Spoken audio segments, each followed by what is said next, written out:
Hello, magandang hapon. Meron tayong pag-uusapan ngayon na random lang, no? Random na bagay na nakita ko. Unang-una ito.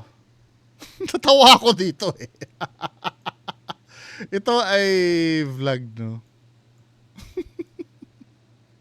This is my daughter.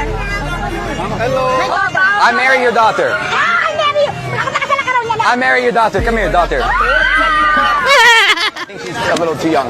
How old is your daughter? Oh, July. Wala. 20? 21. 21. Daughter, come. You're coming with me. Let's go. I take you. I take you. I take you back to America.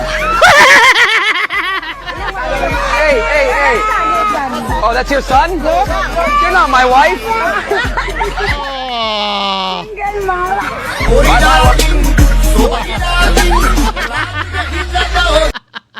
sabi nung nag-comment, pinakwenta pa naman ni ate yung mga utang niya sa tindahan.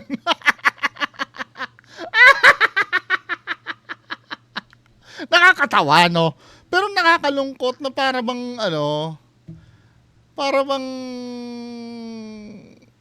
yan na ba yung, yan na ba yung way para umangat sa buhay? 'Di ba? This is my daughter. Pero nalaman na may anak eh, no? Oh. Hello. My daughter. I marry your daughter. I marry you. Nakapakasal ka raw niya lang. I marry your daughter. Ay, pakasal ka na anak. I think she's a little too young. How old is your daughter? Oh, July. Wala. 20? 21. 21. Daughter, come. You're coming with me. Let's go. I take you. I take you. I take you back to America. Hey, hey, hey. Oh, that's your son? You're not my wife. Single mom. Wala eh, di ba? Pero tinitrip ka lang yun ate, ikaw naman. Masyado ka namang kinilig. Di ba? Parang no? Pagka, honestly, no? Siguro may mga subscribers ako na nakapangasawa ng foreigner. Hindi naman kayo siguro ganyan, no? Na super kilig. Pero kasi anong nangyayari ngayon, parang nakakahiya din. Na halimbawa pag ganyan, parang way na para gumanda ang buhay.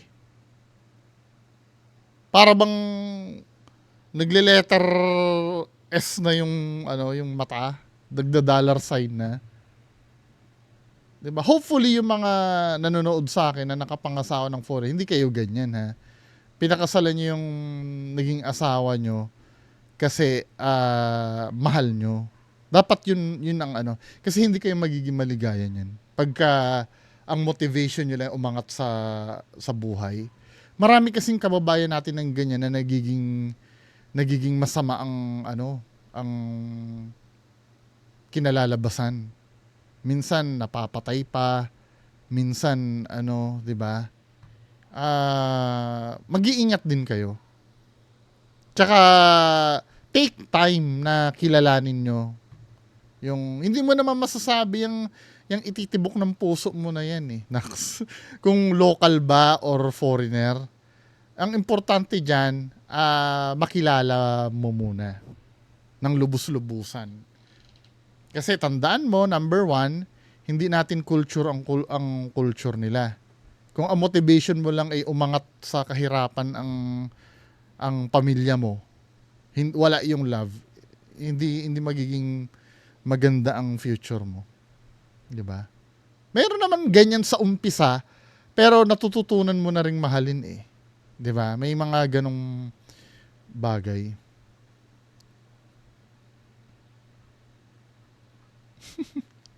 Sabi ka nung isa ayan, anak pa kasi. Hindi hinintay yung foreigner. Anyway, next video. Pero nakakahiya, no? Diba? Bilang Pinoy. Lalo na yung nanay na pinagtutulakan yung anak na... Ano ba? Nanay! ito natawa din ako dito. 'Di ba? Ito AI ito eh. Tingnan mo ha. Mostly politically motivated. I mean, maraming may confidential funds sa gobyerno, iba nga billions pa. But why single out the VP? They want justice, but their justice is selective.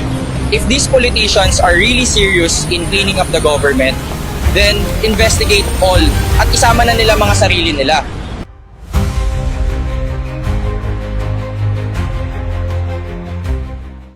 So, Excuse me, pwede ito ay AI generated, alam naman natin. Kasi halatang-halata mo doon sa quality ng video eh. Pero ang galing ng AI ngayon, ano? ba kitang matanong? Lalo na yung sino nakapanood sa inyo nung yung lola na nagra-rap, yung tinubuan ng pakpak. Ang galing na ng AI oh. Ako siguro 3 years backwards. Babalik tayo 3 years or 5 years. Mapapagkamalan kung totoong video to, pero AI po ito. Yes po. Pabor ka ba sa impeachment ni VP Sara? No. Bakit? Because it is obviously politically motivated. I mean, maraming may confidential funds sa gobyerno. Mahalata mong AI to kasi yung mga sasakyan sa likod, hindi pang Pinoy eh. Mga billions pa. But why single out the VP? They want justice, but their justice is selective. Then, ang nakakalungkot pa nito, ito yung pinaka-highlight dito eh. Shinare ito ni Senator Bato. Tinamasa na ba dito yung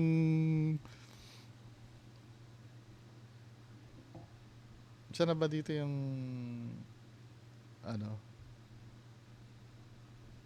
merong dito screenshot eh na shinare ni Bato de la Rosa to eh.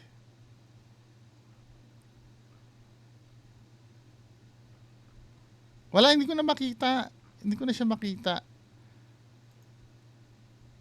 Tingnan natin ang all comments. May screenshot na shinare. Ito yung shinare ni Bato de la Rosa eh. Hanapin ko yan ha. Bato de la Rosa. Should I Saan na ba yan? So ito yun Bato de la Rosa. Alam nyo, hindi ko naman sinasabing bobo ito si Senator. Tandaan nyo, ito po ay general. Graduate din ito ng PMA. Sa pagkakaalam ko, nag-aral pa to sa ibang bansa eh. Tingnan natin ha, yung kasi marami nagsasabi bobo daw si Bato de la Rosa. Bato de la Rosa. Tingnan natin educational background. Siguro kung nabiktima siya ng AI na yon, na lang yan eh. Produkto na lang ng pagkatanda niya yon eh. 'Di ba? Kahit sino naman ng makakapanood doon na matanda, iisipin nun totoo 'yon. 'Di ba? Tingnan natin yung niya ha. Ayun nag-aral siya ng mataas din ang pinag-aralan niya. Mindanao State University, studied Bachelor of Science degree in Public Administration, graduate siya. O nag-PMA din siya. May PhD pa nga siya eh. Development Administration. Alam ko meron pa to sa ibang bansa eh. Siya ba yun or yung wait lang ha. Ang problema lang kasi kay Bato de la Rosa kasi kengkoy siya kumilos.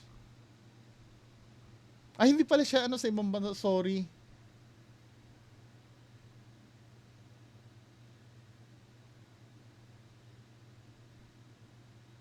Ito pala sinasabi ko. He also attended training courses sa FBI Academy and US Army Scout School in the United States and Air Marshal Instructors course by Australian Federal Police. Ito yung sinasabi ko. So, din siya sa US. Hindi siya tanga. Ang nagiging problem lang kay Senator Bato, yung pagka-loyal niya lang talaga kay Duterte. Kahit sino naman na ano na mataas ang katungkulan, hindi na inaano hindi na siya, kumbaga no-brainer na yon na kampihan mo talaga yung kung saan ka loyal kahit magmukha ka ng tanga. Pero kung sasabihin mong bobo si Bato, hindi. 'Di ba? Nagkaroon siya ng PhD sa Master of Public Administration sa University of Southeastern Philippines sa Davao City. Hindi siya obob, hindi siya 80-80, 'di ba? Kaya lang ito na ano siya dahil dun sa AI na shinare niya. Ayun yun yata yung shinare niya. Gusto kong makita yung mismong screenshot nun na shinare niya yung video. Baka dito sa Google na dito. Ato, ayan Bagal naman itong internet ko. Ayan shinare niya yan. AI generated video. Pero yung mga nagtatanggol dito kay Bato, sinabi, pero yung message daw ay yun daw ang importante. Pero hindi na Kasi may caption siya dun. Hinahanap ko yung caption na yun para maintindihan natin kung saan nagkamali si Bato de la Rosa.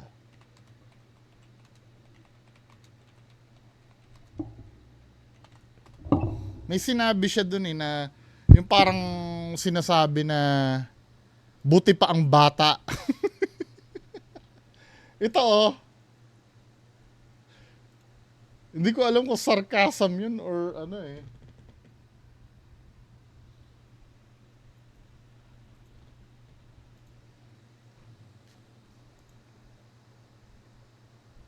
bagal talaga ng internet ko. Buisit. Ito yun